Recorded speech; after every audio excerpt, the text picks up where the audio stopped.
শুক্লেশ্বৰৰ ঢেকিপুটাত নিশা বন্যহস্তীৰ উপদ্ৰৱ। নিশা হাতীৰ জাকৰ পৰা ফালৰি কাটি অহা এটা প্ৰকাণ্ড হাতীয়ে উপদ্ৰৱ চলাই তছনছ কৰে সুলভ মূল্যৰ দোকানৰ লগতে অঞ্চলটোৰ কৃষিভূমি।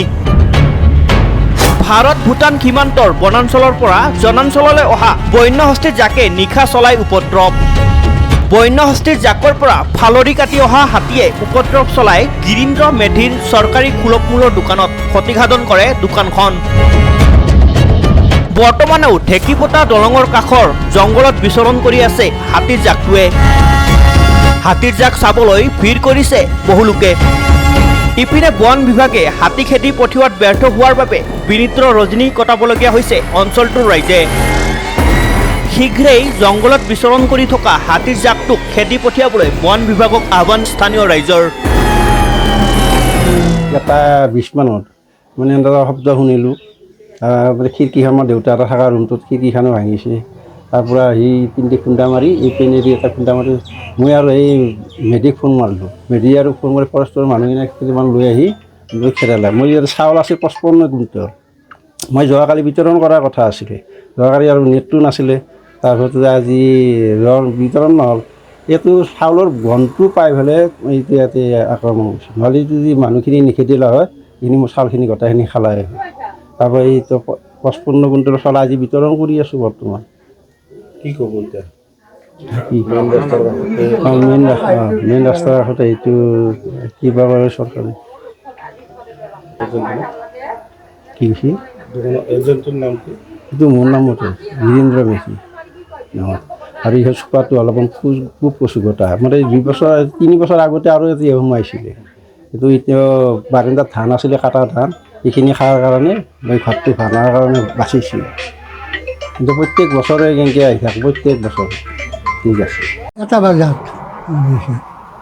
আমি শুই আছোঁ, শুই থকাৰ নেকি এই সূৰ্যডালেদি হাৱা দিছে, খুব দৌৰি দিছে একেবাৰে। আৰু শব্দ পাইছোঁ কিবা ধুমুহা বতাহ অহাৰ নিচিনা। কি হ'ল এই বুলি উঠি পেলাই যে চাওঁ, খিৰিকীখন দি চাওঁ, খিৰিকীৰ কাষতে হাতীটো দেখা পালোঁ। বস্তু হাতীটো আহিছে এই বুলি মই চলিহঁতৰ মায়াকক ক'লোঁ, এই পশ্চিমবাগে গ'লোঁ। তাৰপিছত ডাঙৰটো ল'ৰা থাকে, এই নাতিনী এটা নাইজা এটা থাকে, সিহঁতকো মাতি উঠি পেলাই আৰু কৰণ দেখি আমাৰ ডাঙৰটো ল'ৰাই আমাৰ এই ধৰণী মেধিক গেলি ফোন কৰলাক।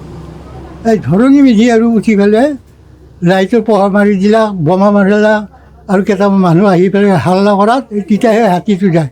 নহ'লে সেইটো ভাঙি পেলাই আহি পেলাই এই গোটেই চাউল খায়ে এনেকুৱা ৰাতি এনেকুৱা আৰু হাতী মাত্ৰ এটাই দেখোঁ যে হাতী কিন্তু বৰ ডাঙৰ হাতী। মানে আমাৰ এতিয়া ঢেকিপুটা হিন্দীত হাতী আহিছে, বনৰীয়া হাতী। আৰু আপোনাৰ ইয়াত মানে ধৰক খেতি চেতি কৰিছিল মানুহবিলাক, খেতিও ভাঙিছে আৰু ঘৰ চৰো ভাঙিছে 2-এটামান। আৰু বহুত মানুহৰ মানে অসুবিধা হৈ আছে। কিবা ব্যৱস্থা লয় যাতে হাতীখিনি চৰকাৰে খেদে, বন বিভাগে, এইখিনিতে মই আশা কৰোঁ। আৰু জেগাখিনি আপোনাৰ হেৰি ঢেকিপুটা বুলি কোৱা হয়। ঢেকিপুটা আপোনাৰ যিটো দলং আছে নদীৰ ওচৰত, তাৰ বিষ্ণুৰাভা পাৰ্ক বুলি কোৱা হয়, ইয়াতে আছে। আৰু এনে আজিতো হ'ল 3-4 দিন মান হ'ল দেখাব হাতী। আৰু মানে ধৰি লওক আমাৰ ইয়াত যদি দিনতে এনেকে ওলাই থাকে, আমাৰ বিভিন্ন ধৰণৰ মানুহ চানুহ আহি থাকিলে মানে ইয়াত ধৰি লওক কোনোবা মাৰা যাব পাৰে এনেকুৱা। আৰু যোৱা বছৰো আমাৰ এনেকুৱা মানুহ এটা মাৰা গৈছে। বন বিভাগে যাতে সোনকালে খেদে এইখিনিতে মই আশা কৰিলোঁ। আৰু ব্যুৰো ৰিপৰ্ট, সংবাদ লহৰ।